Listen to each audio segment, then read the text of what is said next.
Hi everybody, welcome back to part 2 of Newfoundland style pea soup. It's probably one of my most requested recipes, so we had a beautiful ham on the weekend, so I thought I would come on here and yeah, show you how. It's pretty simple. It just takes all day and you kind of got to watch it. But I thought today I would show you guys also a simple, kind of quicker way, I guess you could do it, and go from there. So hopefully you guys saw part 1 of the video. If not, go look it up before you watch this one. So basically I had my ham bone and my onions and bay leaf and salt beef boiling on the stove for a nice few hours now. And what I did, I removed the ham bone and kind of picked that apart a little bit. It was pretty clean. And I took out a few cups of stock just because, like, I know with that salt beef in there that is probably going to be like the brine. So yeah, you want to watch your high blood pressure there. So you can always add it back too, rather than have it too salty and then you don't know what to do with it. Anytime you did have a soup that was too salty, yeah, just throw a potato in there, let it boil away, and the potato will absorb some of the salt. And yeah, your soup won't be so salty, and that applies for many, many, many soups. So what I have left in the pot now is not very much. You can see, oh, I got a little bit of liquid. I got my bay leaf still in there, and yeah, and some of my ham still in there. So what I'm going to do now is, rather than have you guys waiting and stuff, I actually boil the kettle ahead of time. So I'm going to now add some more fresh water to this. Yeah. If you had started with your bag of peas and stuff like that, chances are by now, a few hours later, your peas are nice and soft and you don't get those little hard bits. People have been complaining about the peas lately. I don't know, we don't seem to have a problem.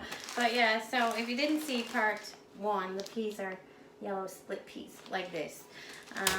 Yeah, so I added my water back in, and so this is my quick trick. Whenever we have cooked dinner, turkey dinner, jigs dinner, whatever, I always save the leftover peas pudding. My husband's the only one that eats it, and there's always tons left. And that way you get the flavor of the cooked dinner in the peas pudding, and the peas are already soft, so you can just throw them in with the salt, in with the water. So yeah, here's what mine looks like out of the freezer. And yeah, I'm basically actually just going to take this whole piece because it's still a little bit frozen, and I'm going to lay that right in the pot. And you'll see that it'll dissolve rather quickly. I hope I don't get too steamy on the, on the video for you. I would do it over at the stove, but it's too cramped over there. And there goes my phone. Yay! So yeah, I'm just kind of waiting for this piece to dissolve a little bit.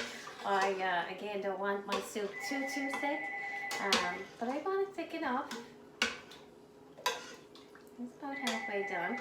Let's see, I thought I'd show you guys how much water too I have in the pot. It's just about halfway, maybe a little bit more than halfway. And I can see that I'm going to need more peas. So again, I'm going to, yeah, I'm just going to put it all in there. If it's too thick, we can always add more water or more stock.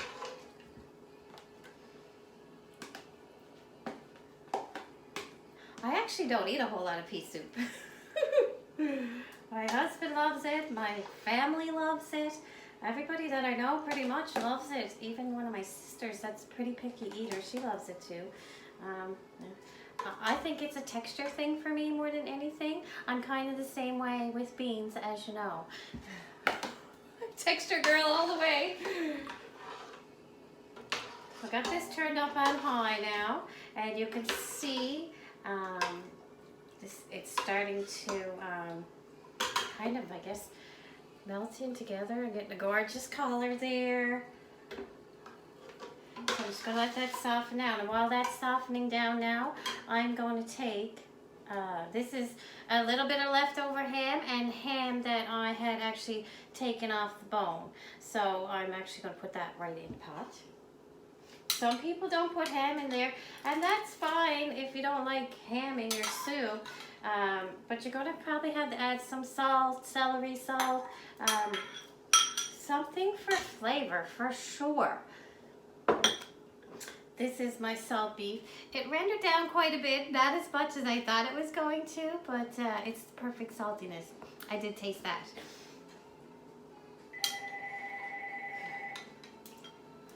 There goes the phone. Somebody wants a piece of me today.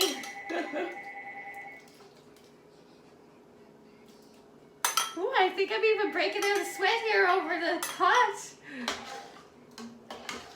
So yeah, so there's going to be lots of meat, ham and salt beef in our soup. We have some carrot and some turnip chopped. Can you believe that today is the 18th of January in Newfoundland? I know they're not huge, but they're not bad size. Carrots from my garden. I'm shocked and amazed and delighted all at the same time. So I don't know that I'm going to use all of these. There's a full turnip, and I think there's 3 carrots in here. I also heard that us Newfoundlanders are not actually eating turnip. We're actually eating rutabagas or something. Apparently turnips are white with a little purple, and these are rutabagas. I don't know. They call them turnips in the supermarket, and they're yellow. And so I got them diced up. Fair size. My father always said, when you're making soup, make sure that, you know, you put in a fair size, because you don't want something really tiny. Like, I got a little tiny piece here, but even tinier than that, because what happens sometimes, they kind of boil away, and then, you know, there's nothing left for you to bite into, I guess. So I'm just going to keep adding. And I'm adding the turnip and the carrot before the potato, because carrot and turnip take longer to cook than potato. You can absolutely omit the potato. Most people do, but yeah. My hubby likes it, and I think it's partly due to the saltiness of the salt beef. The potatoes kind of absorb some of that, so it makes it, I guess, a little less salty.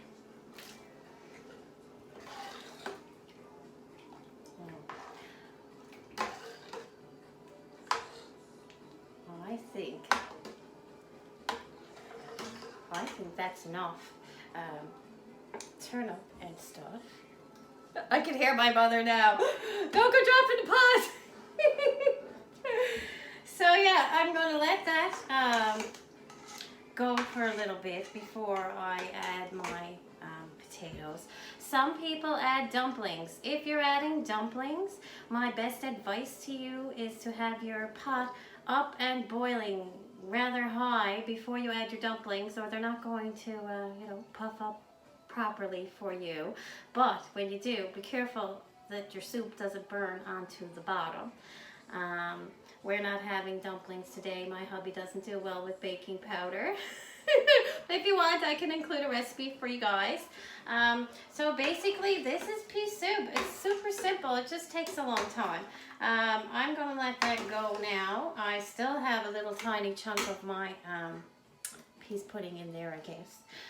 I'm going to let that go a little bit. And what's going to happen there now is, as it's boiling, the veggies are going to soften up a little bit. Some of the steam is going to come out of the pot, which will make the pea soup a little more concentrated, a little thicker. Hubby doesn't like it too thick, and I don't blame him. And yeah, that's about it. I'm not sure what we're going to have along with. I was thinking to make maybe a nice gingerbread cake or something, but we'll see. Yeah, what I'll do is I'll taste a little bit. There's not much sense to taste it now, because again, the veg and everything is going to make a difference in the taste. But yeah, you can absolutely taste for salt. That's actually pretty good right now. I'm super happy. I took some of the liquid out of there because I think it would have been too salty for him. And yeah, I can't have him hangry and angry all at the same time. Anyhow, yeah, just let it boil until your veggies are nice and soft, and ladle it up into a bowl and enjoy. Okay, I hope you enjoyed the video, and yeah, I'll try and get another one up for you guys really, really soon. And I hope you're having a beautiful day. Okay, bye.